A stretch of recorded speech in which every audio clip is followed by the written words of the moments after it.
this past weekend, man. You can't. And the Seahawks had an opportunity going back to the Super Bowl after they lost, or they had an opportunity to win another Super Bowl after the first year that they did a couple of years ago, and they blew it. And so I don't know, man. I think this, once again, is kind of therapeutic, man, to talk about this. And I promise today is Friday. This will be the last day that we talk about this. This will be the last day that we talk about this to this degree. I mean, there's going to be stories that'll pop up, periodically throughout the year, I assume, about the Falcons. We'll talk about the Falcons. But this Super Bowl is past Sunday night. This is the last day that I'm going to talk about the Super Bowl in depth. I got to move on.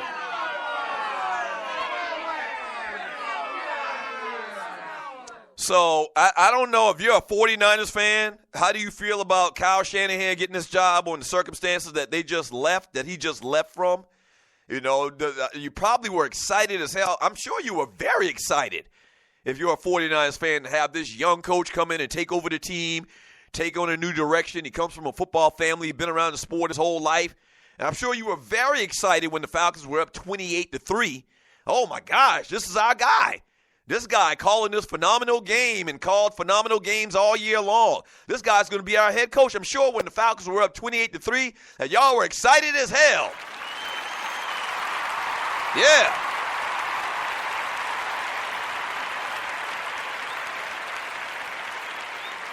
I'm sure y'all were excited as hell.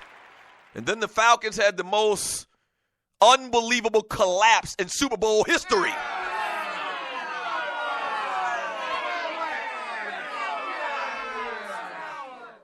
And it kind of took some of the shine off of Kyle Shanahan.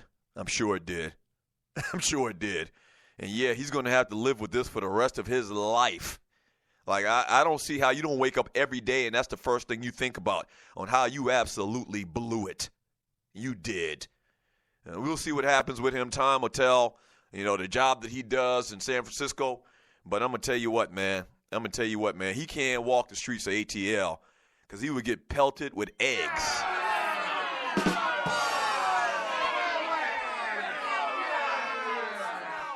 He'll straight get pelted with eggs, tomatoes, onions, carrots.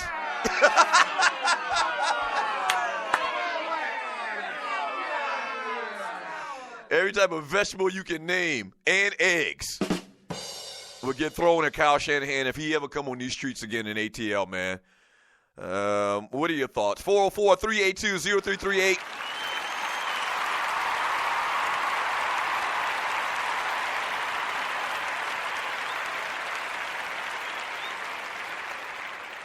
You can also email me at doug@thedougsstewartshow.com. Couple of hires. I'll quickly throw this in before we jump to the messages in the chat room on Spreaker.com. The Atlanta Falcons are set to name a Marquand Manuel, and I'm not sure if it already happened or not, as their new defensive coordinator. Secondary coach, senior defensive assistant Marquand Manuel will be named the team's new defensive coordinator. Manuel was considered the front runner after the Falcons decided not to keep Richard Smith in that role. Smith could remain on the staff in an advisory position, but he's exploring options. I don't know what that means whenever I hear that type of thing. That's not going to work. So we'll see. Manuel, 37 years old, has the most familiarity with head coach Dan Quinn's scheme. He was the assistant secondary coach for the Seattle Seahawks when Quinn was the defensive coordinator there. Okay, so the story came out that Dan Quinn actually, the Falcons head coach, was making a lot of the play calls like midway through the season. So he wasn't excited or he wasn't happy with the production from Richard Smith. So he's going with another guy that understands and is familiar with his scheme and how he likes to call calls or make calls for the defense from his Seattle days. And also, Brian Cox is out as defensive line coach, and the Falcons are set to name Bryant Young, a.k.a. B.Y. You remember B.Y. and Stubby? The defensive line duo from the San Francisco 49ers. Bryant Young is set to be the new defensive lines coach.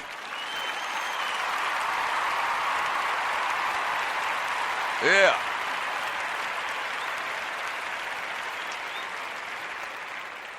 Former 49ers defensive lineman Bryant Young is reportedly expected to be hired to the Atlanta Falcons staff as defensive line coach. Young is set to replace Brian Cox, who was fired as defensive line coach. Falcons head coach Dan Quinn coached Young with the 49ers. Young served under Quinn as defensive line coach at Florida in 2011 and 2012. Young resigned from the team at that time as well. And you're listening to the Doug Stewart Show. I'm not sure if you heard that we had a little interference that came in. But, okay, so Brian Cox is gone. Despite how I feel like he did a good job, and I think it's evident he did a good job, especially this year. You know, they're moving on to Bryant Young. Bryant Young, once again, it seems like Dan Quinn is bringing people to prominent positions that understands more so than anybody else that he could bring in what he would do in that situation if he were making calls for the defense. So I guess ultimately I think this probably, or it should be, a good thing ultimately. The Manuel guy had been with him before as well. Brian Young had been with him even when he was at Florida. Dan Quinn coached him when he was at San Francisco. So I get it. I hope it works out.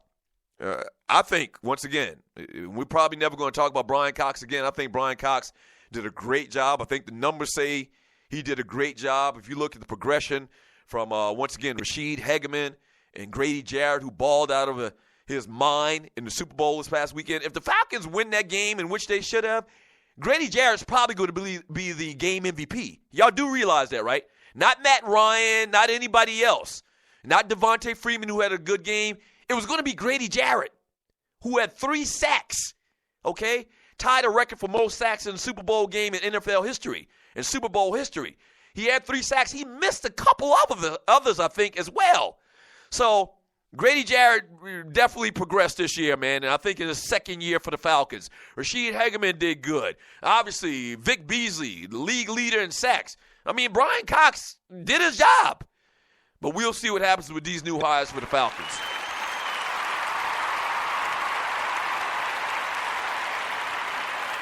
We'll see.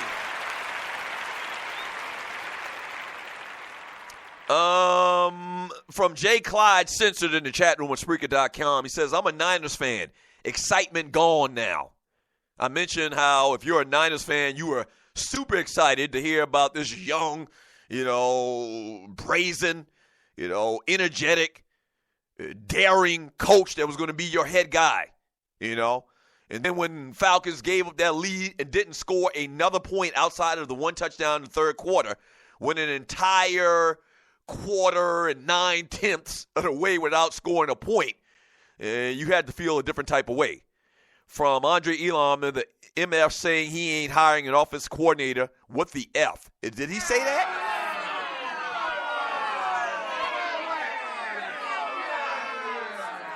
From Clay I'll be damn Davis, the Falcons defense came to play in that game. I'm tired of people trying to blame them like Dion.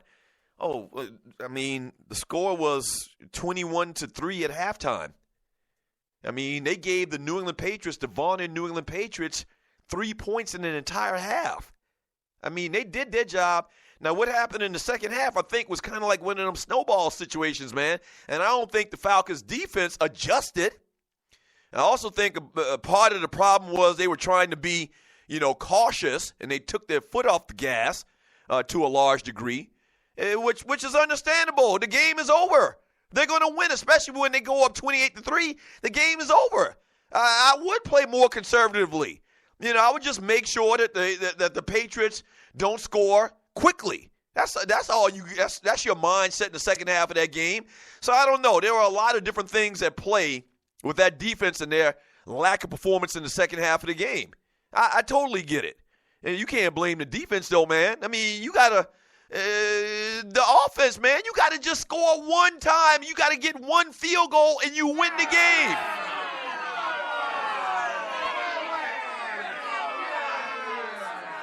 Sensational. The defense was dog-tired. They played 40 minutes. They were on the field. I don't remember the exact stats, but I think I heard a stat that said that the Patriots ran like 90-something plays in comparison to the Falcons, like 40 plays. You remember the Falcons had the one pick six that they got points out of by Alfred.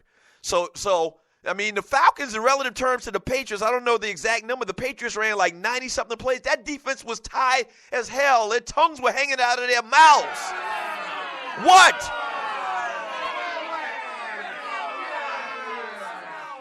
My gosh. Clay, I'll be damn Davis. The Falcons defense was on the field for almost 100 plays. Even the great Bears defense would give up points. Yes.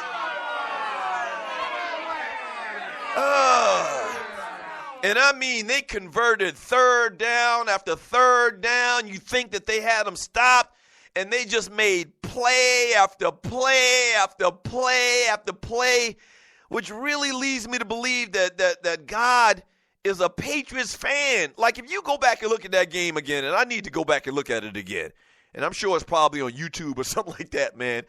From the minute that the Falcons scored their last touchdown in the third quarter, the Patriots made, out of 100 plays, let's say, I'm just using round numbers to try to make the point. If the Patriots, after the Falcons scored that touchdown in the third quarter, if the Patriots needed to make 50 plays, if they needed to make 50 plays, they probably made 48 of them. They probably made 48 plays. When I call a play, when I'm saying play, for people that don't know that terminology or that lingo or whatever, when I'm saying make a play, which means they scored a touchdown. They scored touchdowns. When it was third and whatever yards, they converted third downs. Whenever there was a fumble, they got on the fumble. Whenever there was a tough catch to make, they made the catch. Cue up the Julian Edelman catch on his damn fingertips with three guys. Like, every play they needed to make, when they needed to make a sack and stop the Falcons on the drive, they made it. Out of 50 plays, they made 48 of them. It's unbelievable.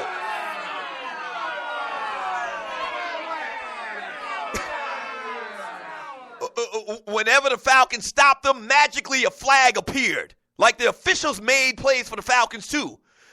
Whenever the Falcons had a good defensive stop, then it was a holding, or it was a pass interference, or it was an offsides, or something. Everything that could have happened that they needed to happen to tie the game, not even to win it, to tie it. When they needed to get 2-point conversions, they got 2 of them back to back.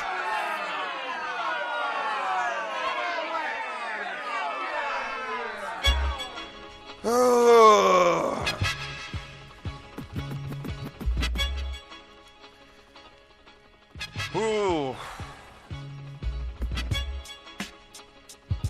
Lord have mercy. Lord have mercy. We're coming up to hour number 2.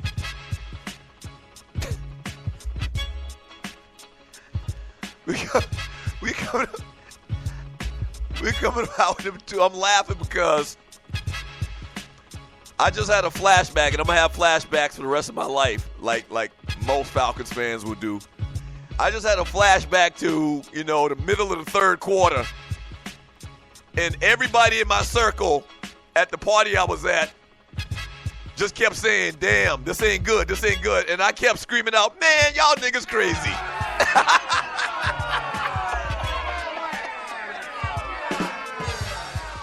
Man, y'all crazy. Ain't no way the Falcons gonna lose this game, man. Let's start drinking this liquor, man. And smoking these cigars or whatever, man. There's no way. Y'all relax, man. Y'all some worry warts. Yeah. I don't know, Stu. I don't know.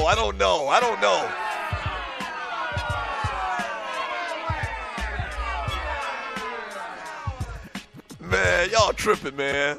This game is over. It's a wrap, Jack. You can cancel Christmas. You cancel Christmas. This game is over. No way the Falcons can lose this game. Relax. And then they did. Hour number 2 coming up next.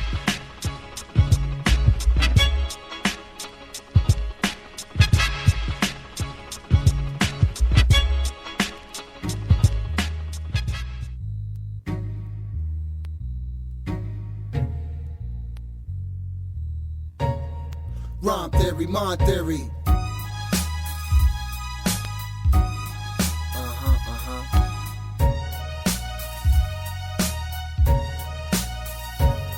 Shorty was out for the dreams of living it. Thought hard about larger than life schemes of getting rich. Controlling, holding, bank rolling and such. From the young age of 9, Shorty had enough. Only scenes in his eyes was